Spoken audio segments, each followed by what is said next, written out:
What makes a man betray his country? We consider the leaders of the American Revolution to be our founding generation, but at the time, and certainly at the start of the conflict, sticking with Great Britain presented to the average colonist an arguably safer course. The decisions made by these loyalists form a baseline from which we consider the true boldness of the leading revolutionaries.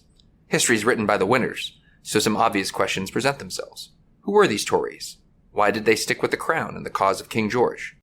And what happened to them in the end? It is a prescription for war, this Iraqi invasion of Kuwait. December 7, 1941, a date which will live in infamy. The bloody experience of Vietnam is to end in a stalemate. We continue to face a grave situation in Iran. And the people who knock these buildings down will hear all of us soon. We shall fight on the beaches, we shall fight on the landing grounds, we shall fight in the fields and in the streets. We shall never surrender. Hi, I'm Aaron McLean, and thank you for joining School of War. Today, I'm delighted to be joined by Professor H.W. Brant.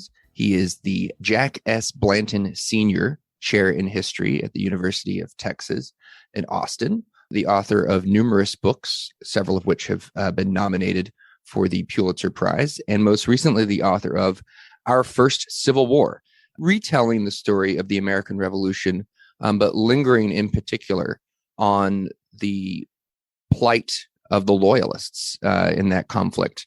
We'll get to that in just a second, but Professor, I wanted to ask you, I typically ask my guests to kind of tell us a little bit about themselves, how they came to work on the subjects that they're working on, and give us a bit of account of their career. So please tell us about yourself.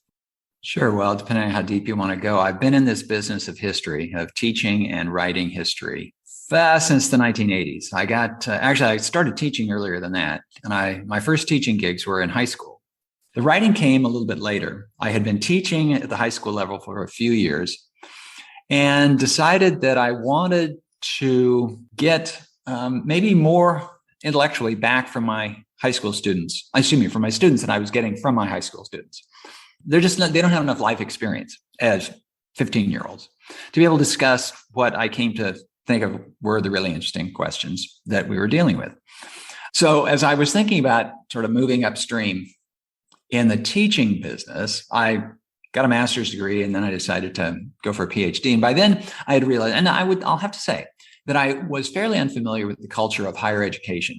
And so it took me a while to piece together exactly what the job description of community college professor was, and I taught community college for a while, and then a university professor. But I gathered by all this time that if you landed one of these jobs, then you would get paid to teach and to write. My original interest was in American foreign policy, and my first book was my dissertation, which was on the foreign policy of the Eisenhower administration. And I pursued that for my first few books. But I really got sort of more broadly interested in American history when I had signed a contract to write about the foreign policy of Theodore Roosevelt. And I became aware, of course, I became more aware of the fact that foreign policy owes a great deal of the way it unfolds to domestic politics. So you cannot really understand the foreign policy of any presidential administration unless you pay close attention to the politics. So when I was writing about Theodore Roosevelt, I decided that my study of Theodore Roosevelt was going to be a study of his entire presidency, not just the foreign policy side.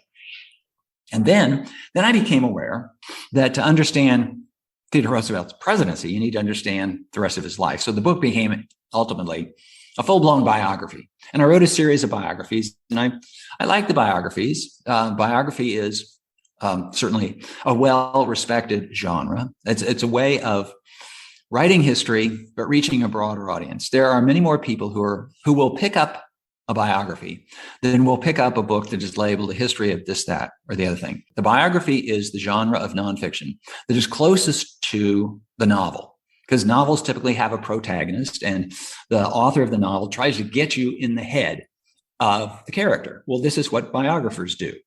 It turned out I wrote a series of biographies. It turned out that 5 of the 6 were of presidents, biographies of presidents. The other one was of Benjamin Franklin, who died too soon to be president of the United States.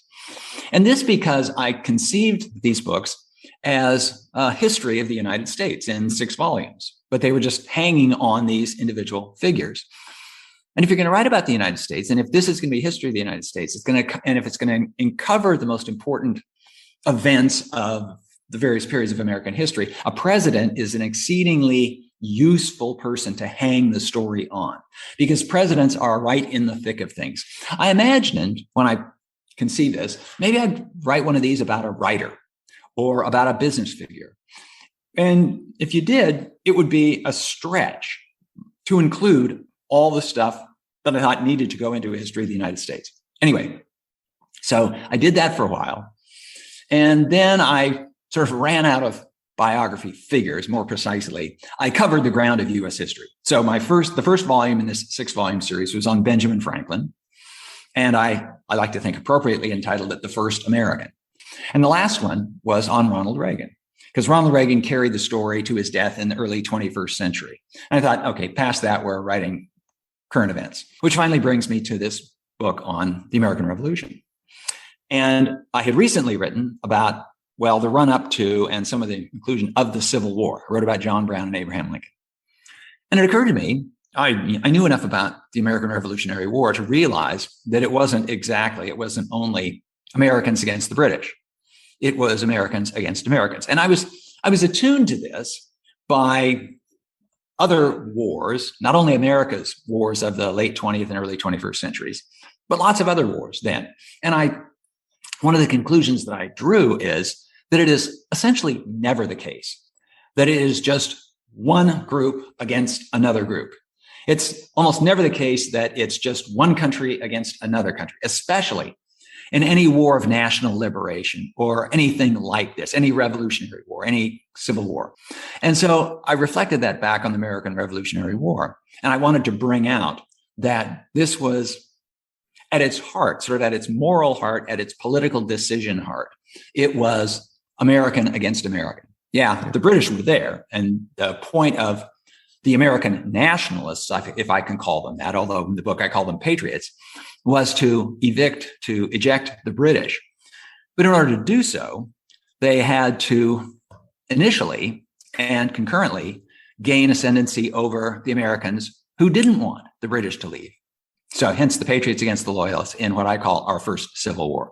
Your background as a biographer, I think, shows in this book. In some ways, it's almost a kind of class biography or a biography of elites from closely related classes that are then torn apart by the war.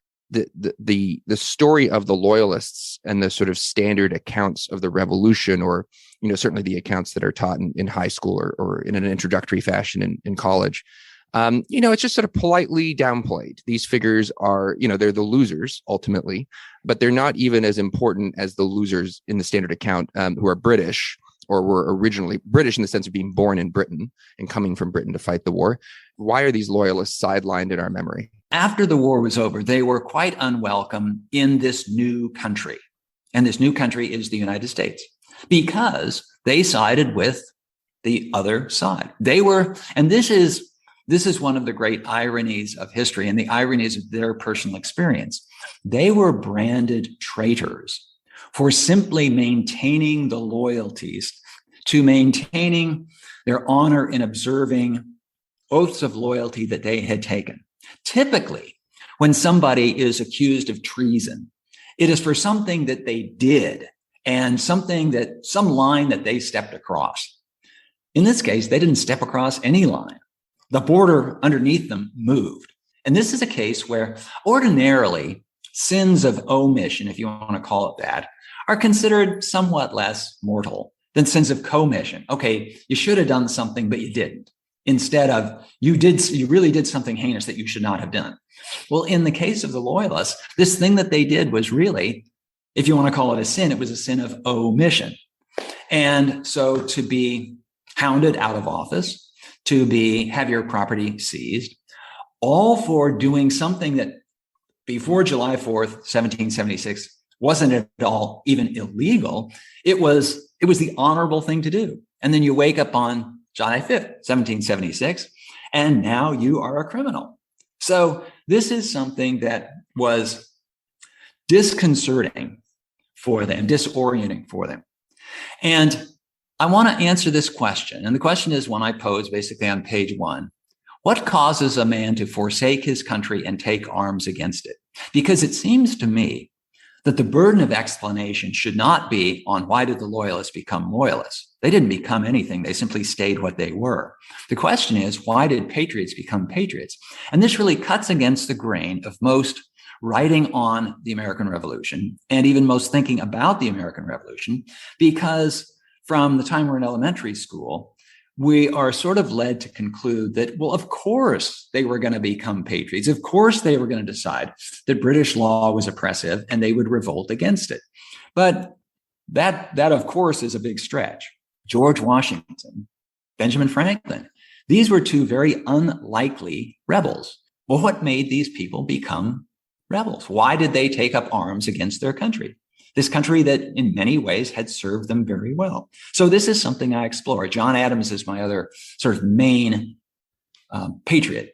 Now, there were a lot of people who wanted primarily just to keep their heads down and not get involved. Maybe a third of Americans were patriots, a third were loyalists, and the other third, they didn't want to have anything to do with either side.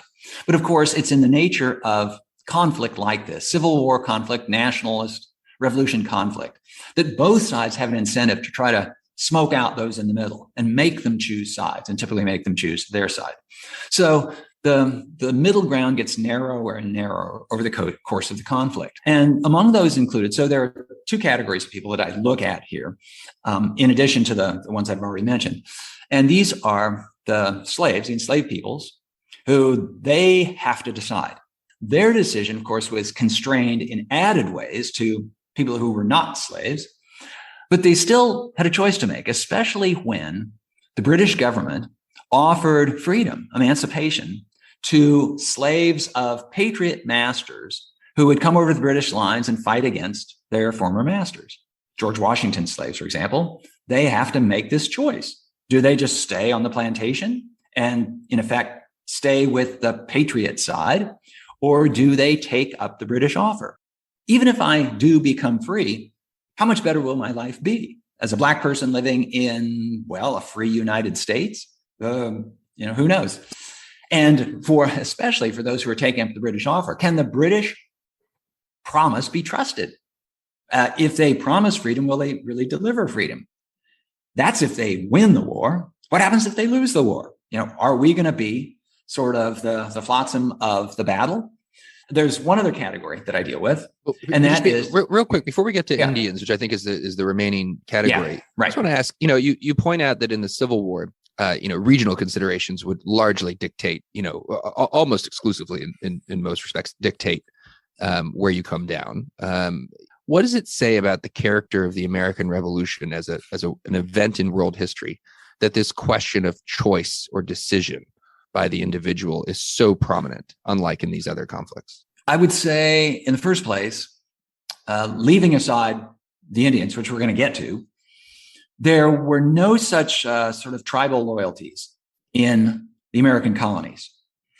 It was already a rather diverse group in the 1770s. People came primarily from the British Isles, but there were Germans, there were people from different religious groups. They were mostly sort of ethnically the same. But even among them, there was no sense that my loyalty is to a people or a community different than my political community. And so when people made it, if you're living in Pennsylvania, and you want to decide whether you're going to be a patriot or a loyalist. So Benjamin Franklin, Pennsilvania, decides he's going to become a patriot. Joseph Galloway, almost as prominent as Franklin, Pennsylvania, he becomes a loyalist. There wasn't a whole lot that predicted which side you would take because of who your family was, what your background was. And I think it's because that this was essentially an immigrant community originally. The slaves, of course, they were taken from their homes, not voluntarily, and the Native Americans, which we're going to get to in a moment. But everybody else broke their ties with wherever they had lived before to come to America. There weren't those familial connections. Many of them actually broke family ties to leave. But even then, the Civil War split families, as in the Franklins, which I'll probably say more about in a moment. So I think there's that. But I'll go back to what you said about regional affiliations predict things in the American Civil War up to a point. Because, yes, as I said, if you were in one of those clearly northern states, you would have almost no incentive to fight for the South because the war was not, in many ways, it was not a typical civil war. It wasn't for control of the government of the United States. It was a secessionist war, call it a nationalist war. And so there's nothing in it for somebody living in Massachusetts to fight for Southern independence. That's somebody else's goal. Whereas if you lived in the South, then that was a matter. And if you look at Southerners, then they're really much more in the position that Americans, I'll call them the American colonists, were during the American Revolutionary War, because they're fighting this is going to produce a marked change in the status quo if this project goes through. To put it another way, in Massachusetts, there was going to be no change in the status quo, regardless of how the war turned out. But if you lived in Virginia, there was. And it's important to remember that in the American Civil War, there were 4 slave states that did not join the Confederacy. And they essentially made the decision, they made a collective decision, okay, we're not going to join this rebellion. If you want to look at the American Revolutionary War from the perspective of 250 years later, we're coming up on the 250th anniversary of America's Declaration of Independence. And from world history, from that world historical perspective, then yeah, as a first approximation, it's Americans against British, because that's the way it turns out.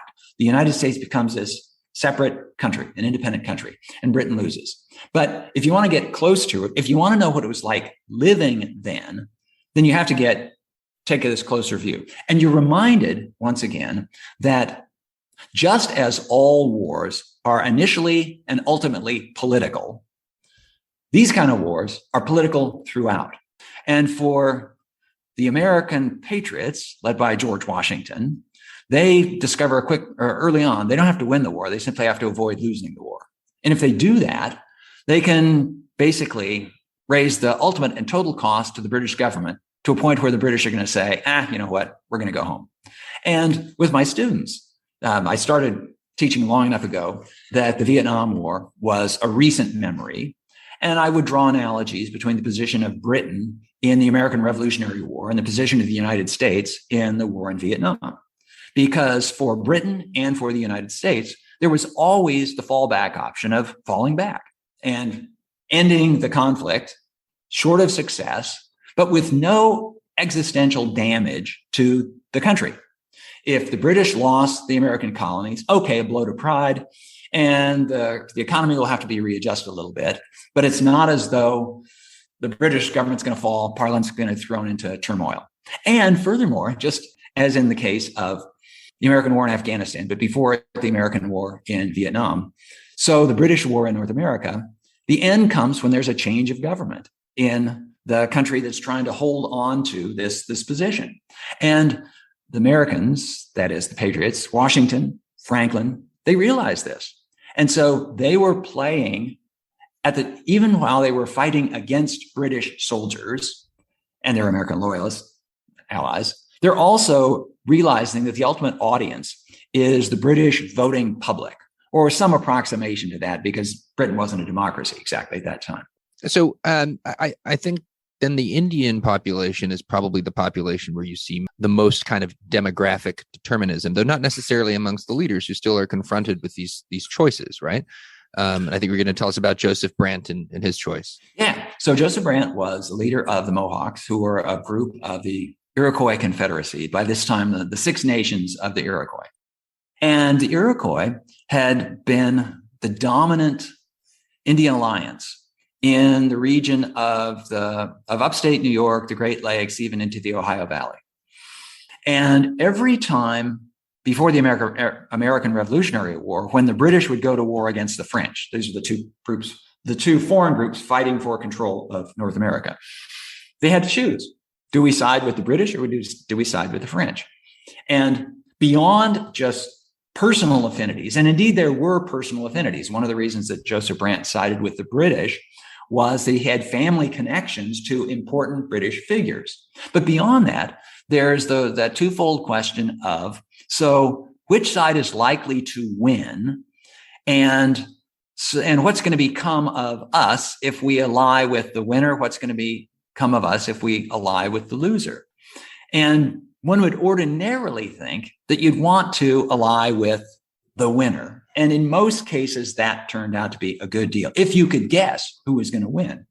But there were surprises involved here too. If you were a Mohawk leader, as long as there were French and the British around, you could promise something for the French to get the British to bid up the price of your alliance, your cooperation.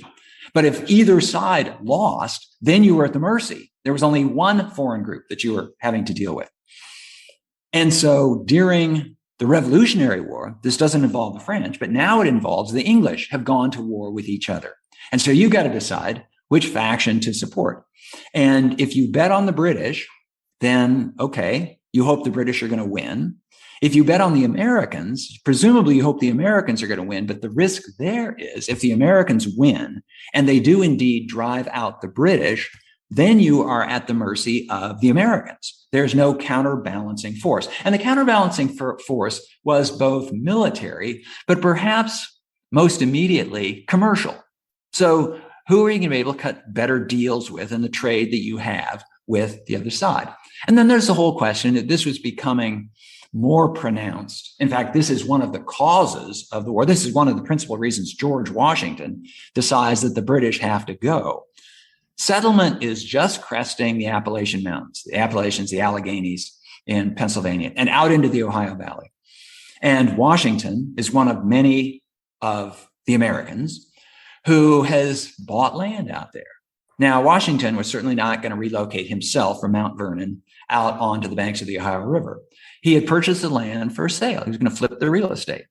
For the Indians who are making their choice, if the Americans win, then there aren't going to be the British around to tell those settlers they can't go out there. So the Indians will have to take them on head first. So as a result of this, the various tribes in the frontier region, they kind of split more or less down the middle. Some of them back the Americans, the American patriots. Some of them back the British. And then there are those like Joseph Brant, who's, as I say, leader of the Mohawks, who decided that the British were the ones to put his money on. The British lost. So Brant and his Mohawks, they joined the Loyalist exodus and they went to Canada. Now, in Brant's case, it turned out that before long, George Washington, who had been his foe, who had ordered a special campaign against Joseph Brant and the Mohawks, realized that Brant was a figure who would be very useful in American diplomacy. So it wasn't long after the war that Brant was invited back to the United States, back to Philadelphia, where the government was meeting, to talk to Washington and try to arrange for the exchange of lands out in the Iroquois territory. So of all of the ones who sided with the Loyalists, Joseph Brant might very well have come out best. And so to this original driving question of the book, what drives someone to rebel against, pick your phrase, your government, your regime, your country. When we look at the really prominent figures that you've surveyed, what kind of rule can we draw concerning the balance that each of them face between their interests, say their material interests, and how much that drove their decision, versus their attitude to the ideas that were in play at the time of the revolution? And I ask the question because, you know, as you're well aware, there's a tremendous amount of debate about the revolution right now in our politics. And it's not a new phenomenon. I mean, for at least 100 years or so, there have been claims made by very serious historians and writers that the leading American revolutionaries, the kind of people you're writing about in large part, Washington, Franklin, are driven by essentially class interests in which ideas are kind of, you know, their ideology. And then the new flavor of this debate is, you know, this, deeply flawed claim that the Americans, the patriots who hold slaves, are concerned that the British are going to end slavery, and that's why they're fighting the war. So the argument takes different forms, but it sort of boils down to these guys didn't really stand for anything beyond their own material interests. You can tell from the way that I'm phrasing it that I'm skeptical of that claim, but it's obviously probably also untrue to go 100% in the other direction and say this is pure idealism. There's some kind of mix here. How do you think about that, having now spent some time looking at these figures? Where does the balance lie? The easy answer is the most correct answer, and that is it depends entirely on the individual. So it's hard to come up with any kind of rule that has predictive value applied across numbers of individuals. In response to your pointing out that some people said that this was really a class thing, it was in a very basic sense, in that it was a struggle between, call them the ruling classes of Britain and the ruling classes of the American colonies. And Britain was not even close to democracy then. So the thinking of ordinary farmers or working people in Britain had almost nothing to do with British policy. So on that side, decisions weren't made. It was closer to democracy in America because in New England, ordinary farmers could vote for the Massachusetts legislature. In Pennsylvania, they could vote for the legislature, the assembly there, and so on. In the South, it was a little bit more elite tilted, and the big planters had more sway. And of course, in the states that had large numbers of the colony states that had large numbers of slaves, then as a portion of the population, those people who cast votes, who were active politically, was smaller. So, and in one very basic sense, it was a struggle. It wasn't a revolution. It was a struggle for home rule. And if you look at the way things turned out after the American Revolution, the same ruling structures were in place as before the revolution, with the exception that there's no superstructure of British officials on top. So this was not a revolution in the sense of the Russian Revolution, the Chinese Revolution, the French Revolution, at least the early phase of the French Revolution. It wasn't turning society over. It did, however, unleash language that spoke of democracy, that certainly established a republic in contrast to a monarchy. So if that's a step in the direction of actual self-government, then there you are. So the governments that the individual states set up, the national government they established first in the Articles of Confederation, then the Constitution that we still live under, it was an experiment in self-government. It's far more self-government than was practiced in Britain, because Britain still had a monarchy. Yeah, the parliament was somewhat ascendant over the monarch, but you still had this king. So the equivalent of a president who could be very active, but wasn't answerable to anybody. Okay, so it is a step in that direction, but it's still, if you look at the class structure of American society after the success of the American Revolution and the class structure of the American colonies before then, just slice off the top layer of British control and you've got the same group. It doesn't turn things over in America, but it does start the pot boiling. It does start things boiling from the bottom. So when Thomas Jefferson declares that all men are created equal, this is designed, it's almost a rhetorical flourish in saying that Americans have equal rights to determine their fate as people in Britain do. But it catches on. It resonates among the American public, and it becomes the basis for the emergence of democracy in America, starting in the 1820s and 1830s. And it becomes a striving force. So it's an example of words have power. Words, once you say them, once you write them, they're no longer under your control. And the meanings that people impose on them can go beyond anything that you imagined yourself, or perhaps even that you intended yourself. So that's one way of explaining it. The ruling groups in America just want to rule themselves. That's very closely related to another sort of simple explanation for the whole thing. And that is that Americans were simply used to running their own affairs. The British had never held a tight rein over American governance since the very beginning. In the old days, it used to be called the period of benign neglect, where Britain had enough going on at home. And the reason the people who went out to America was that they didn't like what was going on in Britain. And for the most part, the British government said, go do your stuff. You can govern yourselves. Eventually, things were tightened up a little bit. But by the 1770s, the American colonies had about a century and a half, in some cases, of experience of basically governing themselves. The king occasionally would step in and veto this law or that or something like that. But Americans they weren't yet calling themselves Americans, but they did think of themselves as having greater rights than ordinary people in England had. And they still had contacts, and they would write to people back home. Someone would occasionally travel home and realize, okay, we're just sort of left more on our own. And when the British in the 1760s decided to tighten up, when they added new taxes that still didn't tax the Americans anywhere near as heavily as people in England were taxed, Americans felt this was a burden because it was a novelty. They weren't used to being taxed that way by the British government. So there's that aspect of it. As far as the people who were motivated by what we talk about on the 4th of July, the spirit of liberty, the desire to govern ourselves. I'm not going to say that was the driving force exactly, not in that language. So most of them, there were a few political theorists. There was Thomas Jefferson, and there were Benjamin Franklin to some degree. But Franklin's great hope was that the British in Britain would be smart enough, prudent enough, farsighted enough to recognize that America could become a co-equal part of the British Empire. And if they'd just say America was growing faster than Britain was, and both in terms of numbers and in terms of economy, and it was Franklin's dearest hope that America and Britain would become the two sides of what, to borrow a phrase from the 20th century, would have this special relationship, and that they could support each other. Well, it sort of turned out that what Winston Churchill helped create in the 20th century was what Franklin had in mind in the 18th century, except the British wouldn't buy into it. They, or at least the people who were making the decisions at the crucial time, they said, nope, you've got to remain subordinate.